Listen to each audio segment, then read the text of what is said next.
Vipassana, to see things as they really are, is the Buddha's gift to humanity. Dhamma, the way out of suffering. 2,500 years after Buddha's passing, this meditation technique and way of life is as valuable to people today as it was in ancient times. Against the frenzied backdrop of modern life, Vipassana offers to practitioners a way to achieve peace of mind, balance, perspective, insight and wisdom, and ultimately liberation. Instead of succumbing to the stress and challenges of daily life, Vipassana students learn to see the impermanence behind even life's toughest experiences. The resultant engaged detachment that comes with development in the practice can be seen on the faces and in the lives of its practitioners. Attendance in Vipassana meditation courses has risen steadily over the past few decades. To accommodate this demand for Vipassana, meditation centers in the tradition of Sayagyi Ubakin, as taught by S. N. Goenka, have sprung up around the world. Where there were but a handful of centers a quarter of a century ago, mainly in India and Southeast Asia, there are now well over 100 distributed around the world. Vipassana centers exist to support students in their efforts to attain self-mastery and insight. This tradition gives priority to the practice of meditation over the study of scriptures. Since the time of the Buddha, special emphasis has been placed on solitude as an essential condition for serious practice. Practitioners lived in huts or in the forest where they could meditate on their own.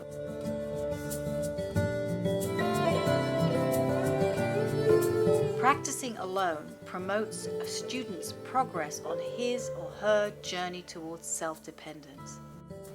In Burma, S. N. Goenka's teacher, Sayagyi Ubakin, built a pagoda merging traditional style with the function of meditation.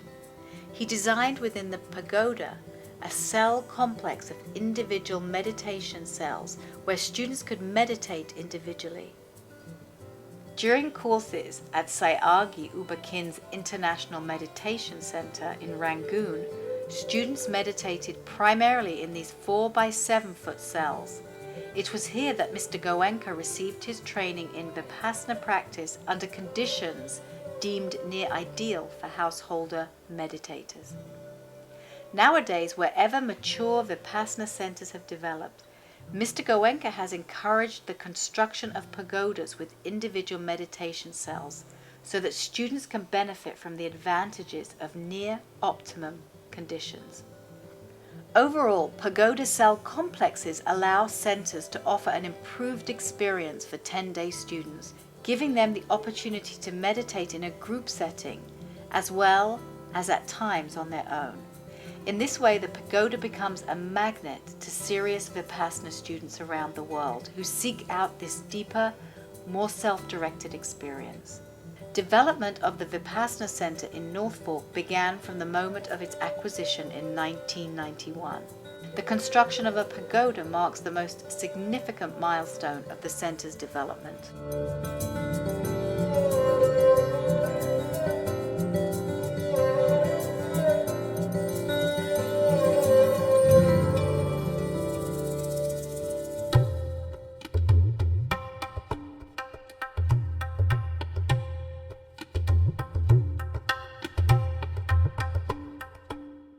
The site for the 2-story structure of meditation cells is on the highest plateau on the center's property. This view shows the men's main entrance up a wide stairway on the south side.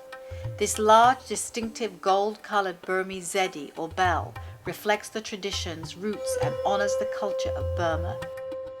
The interior design plans reveals a central meditation cell complex of 120 individual cells, with an octagon shape in the center. At the east end of the structure is a Dhamma hall that can accommodate 50 students and can be used as an extra hall on regular 10-day courses, concurrent English and foreign language 10-day courses, and for designated old student courses.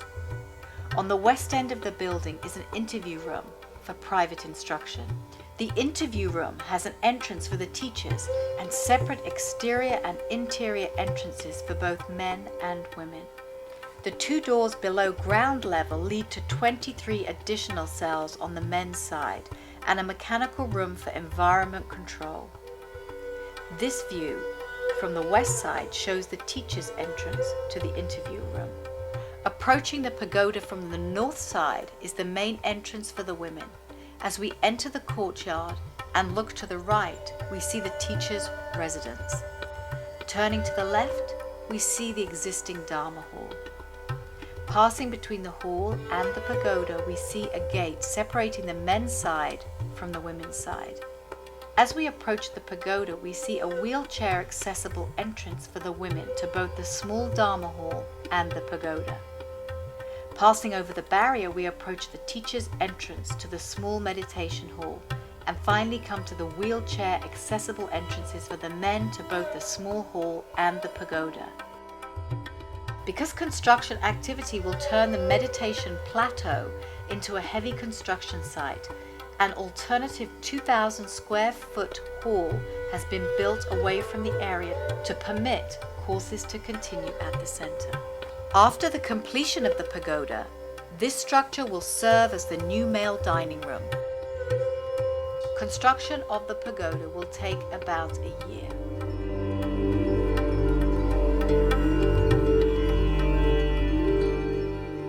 This pagoda structure will help facilitate deeper meditation experiences for the students now and for many years to come.